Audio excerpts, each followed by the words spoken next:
Hello, everyone, and welcome back to Fair Life with Andrew McKee.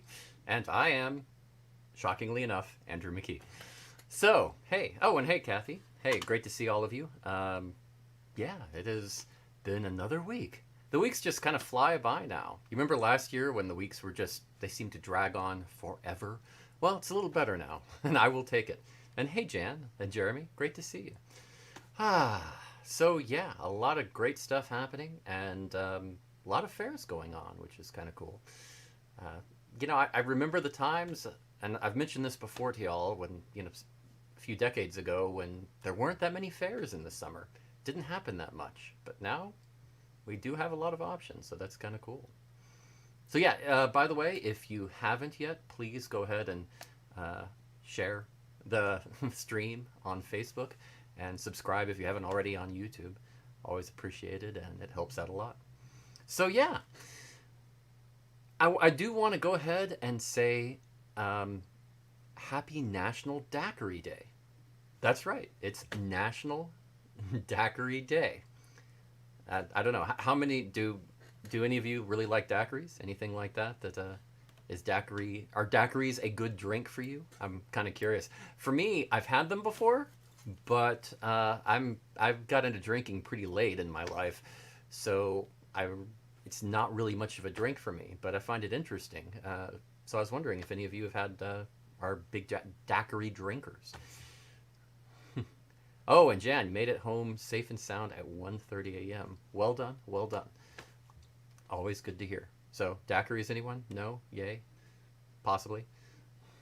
Sometimes for Jan? Okay, okay. So, sometimes daiquiris. Interesting. Maybe if you're in the mood or the situation arises. Yeah, I don't know if it's a very common, like, I'm in the mood for a daiquiri. Although, there are a few places where they cater to that urge. I mean, daiquiris on the go is a big thing now. You can go to those drive-through daiquiri places. Still boggles my mind, but yeah, very, very popular. And Kathy, okay, yes for you. Do you have a favorite daiquiri flavor? Daiquiri type? Because there are so many now. And Jeremy, yes, you gotta love the rum. You gotta love the rum. National Daiquiri Day. Always fun. Now, okay, for those of you that don't know, the daiquiri, well, I mean, of course, the history of drinks is always a bit of a question mark, let's say, but you can trace it back to around 1900 in Cuba, at least, and maybe earlier than that. Certainly in some ways earlier than that, because it's a variation on some earlier things. But it was possibly created in Cuba around 1900 and started to be brought into the United States over the next several decades. But in the 40s, it became a fairly popular drink, partly because of, well, popular alcohols like whiskey or vodka were really difficult to get during the war.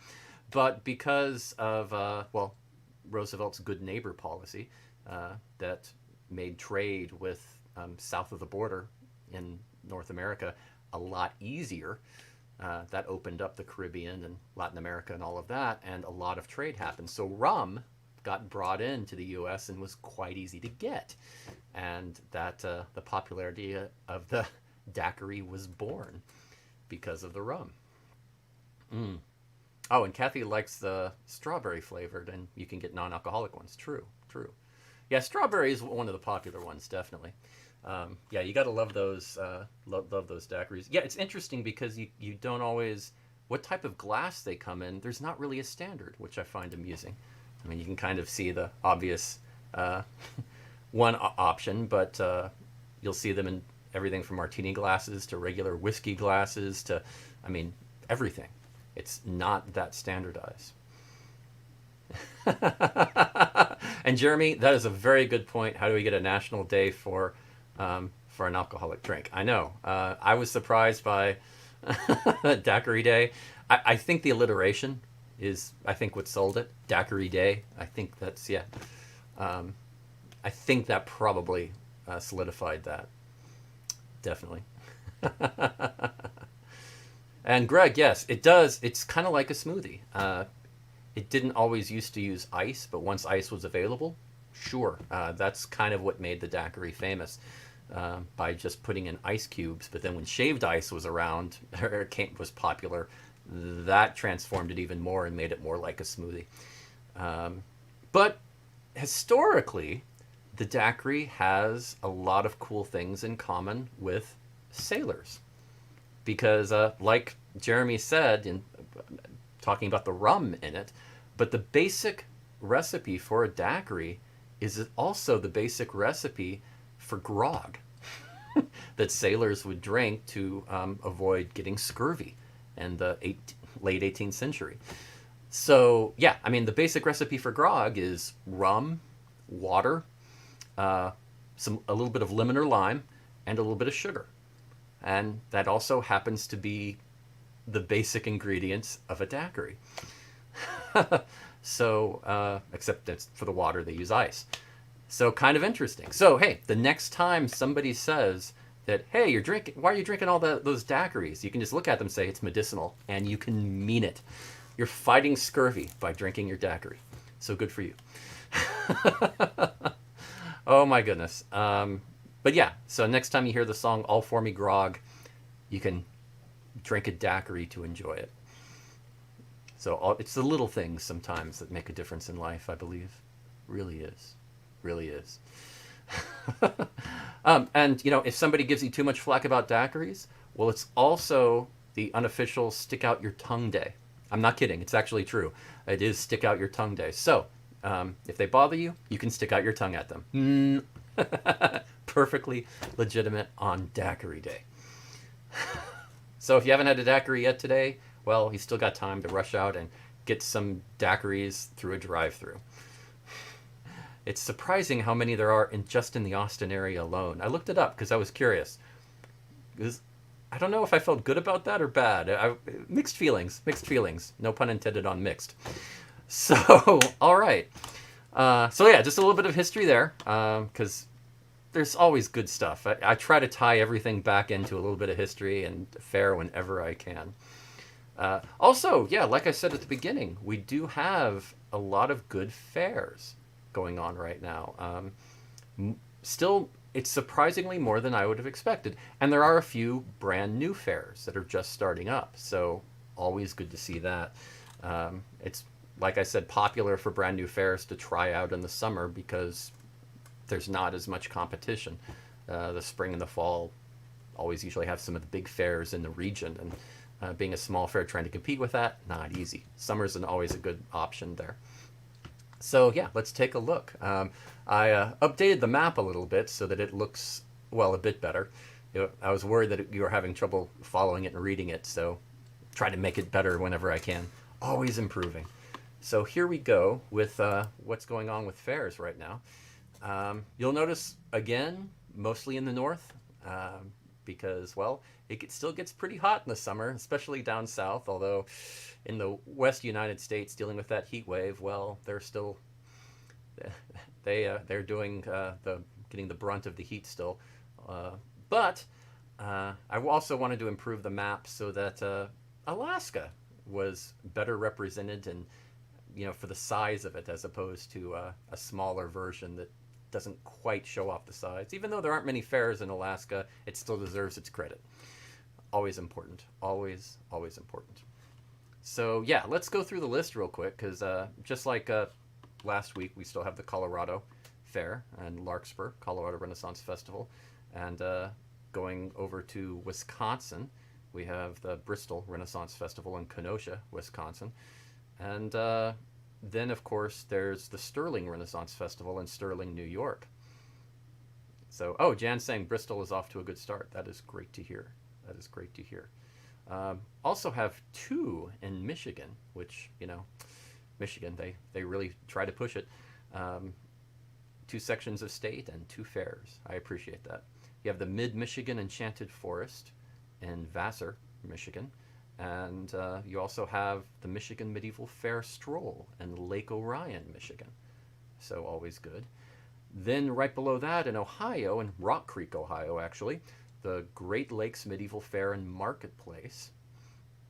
And then going over up there in Maine, just in Maine, so just barely in Maine, in Acton, Maine, the Maine Renaissance Fair.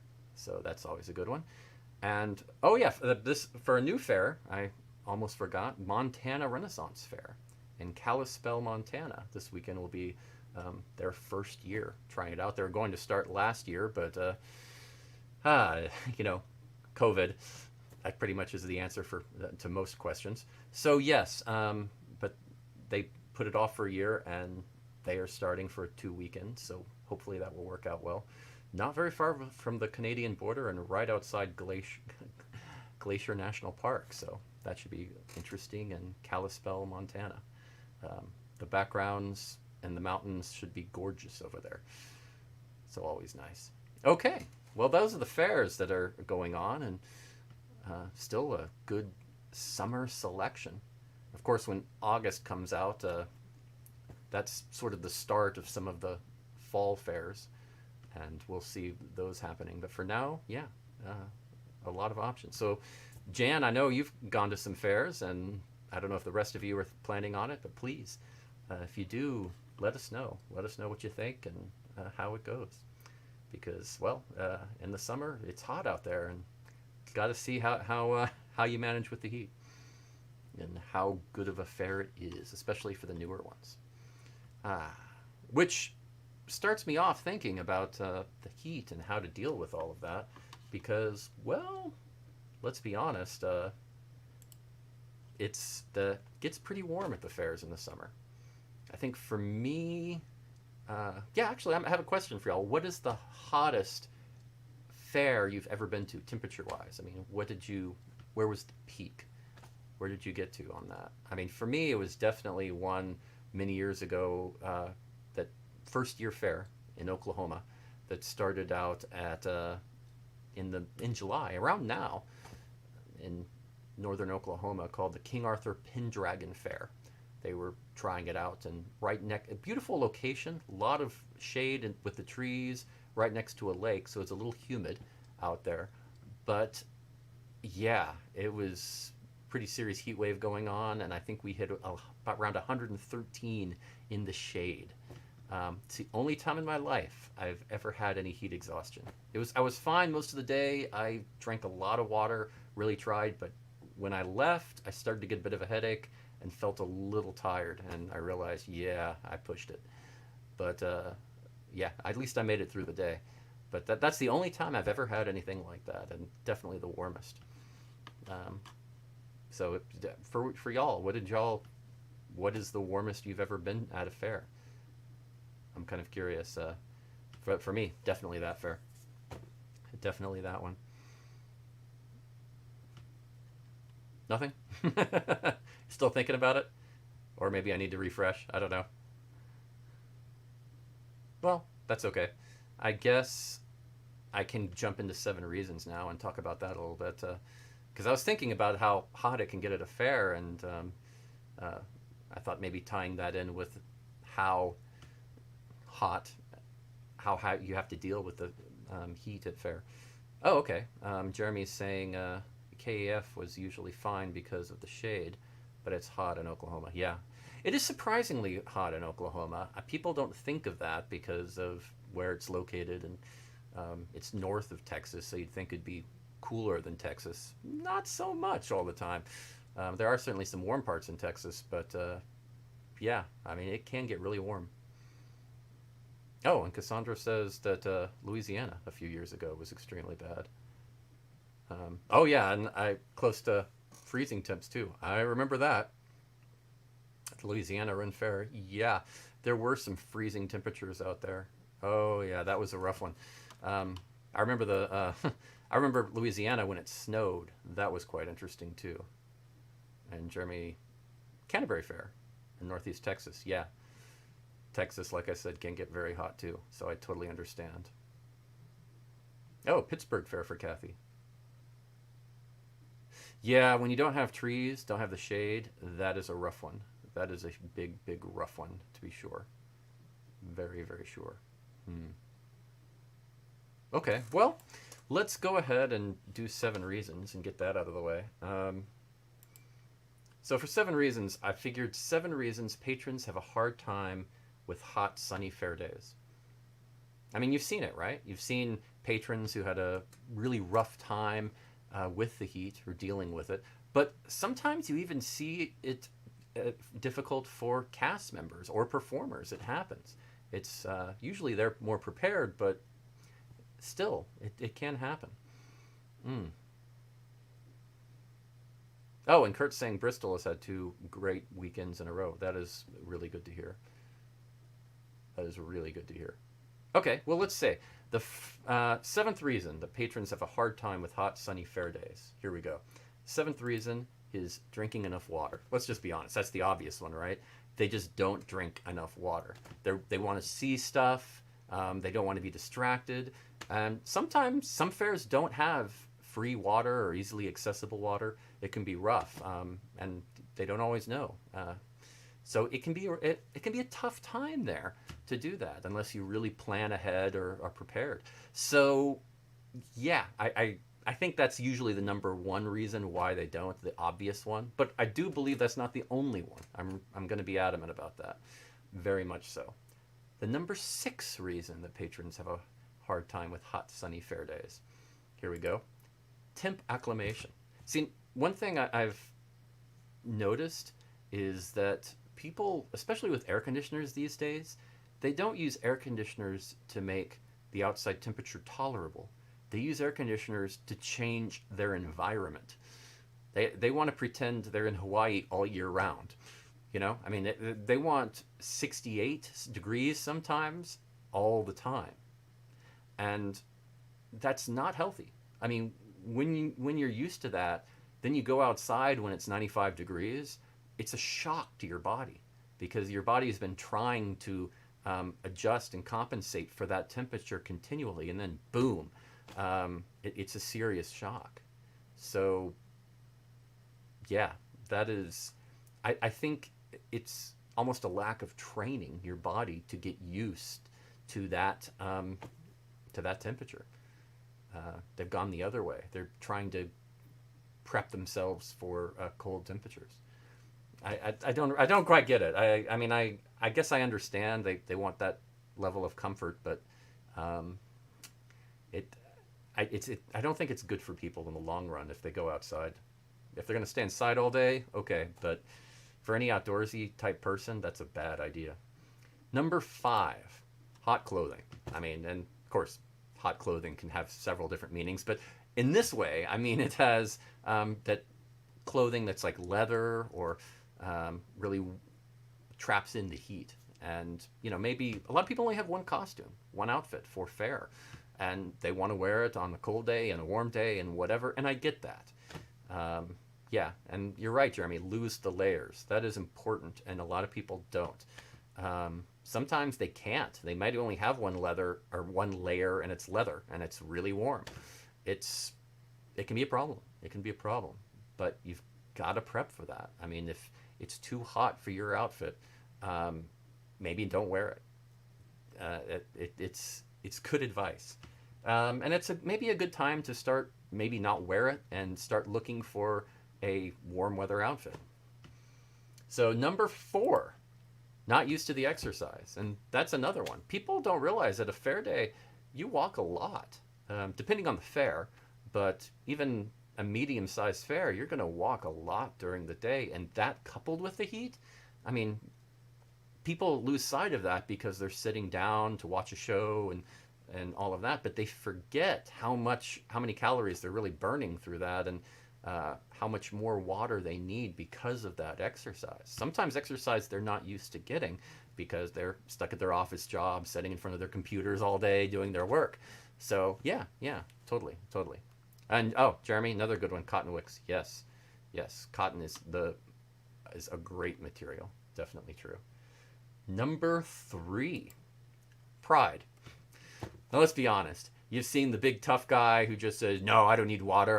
I'm fine with this. No problem." Yeah, you know, just because they don't want to look weak, or they don't want to look like a burden to the people they're around. So they say, "Oh, you don't need water." No, I don't need water either, even though they actually do, and that's a problem. That is a problem. And I mean, everybody's got a pride about something. It's maybe not that, but something else, so everybody can at least relate to the concept. But yeah, yeah, it is. That can be pride can be a downfall, and I think here it does happen. More water and funnel cakes. Well, water definitely. Funnel cakes, sure. Get that sugar rush, I guess. Why not? Yeah, funnel cakes can never go wrong with funnel cakes. And number two reason patrons have a hard time with hot, sunny, fair days: sunscreen. Now, I know this is not necessarily going to directly relate to how much water they lose or not, and how they deal with it short term, but long term, it can be a factor because you go outside weekend after weekend after weekend and don't put on sunscreen, it's your skin. It's not good for it. It is really not good for it. I have an uncle who, when he was really young, worked at a what do you call it, a lake, that where everybody went swimming in the summers, and they didn't know to put sunscreen on back then. And he's much older than my father, so yeah, I mean, this was way back in the day. So yeah, it was not. It's affected him now, and I know that he does have some skin things, so it's an issue, and you got to watch out for that. Sunscreen is very important. So long term, yeah, sunscreen is a must, and not all sunscreens are created equal. I mean, I've done a ton of research on sunscreens just for me because people react to sunscreen differently. One sunscreen might irritate one person, and a different sunscreen might irritate another person. I mean, you are putting something on your skin that your skin doesn't necessarily like. So you need to test it out and try some stuff. Be open to that and find the right sunscreen for you. And some sunscreens are not that good for you anyway, for different reasons. So you got to be careful about that too. But yeah, definitely at least put some sunscreen on. And I'm a huge fan of throughout the day, if I'm talking with somebody or I'm waiting to go on stage or whatever, I will go and find a shady spot under a tree while I'm waiting. And it might just be 2 minutes, it might just be 5 minutes, but all of those minutes during the day add up.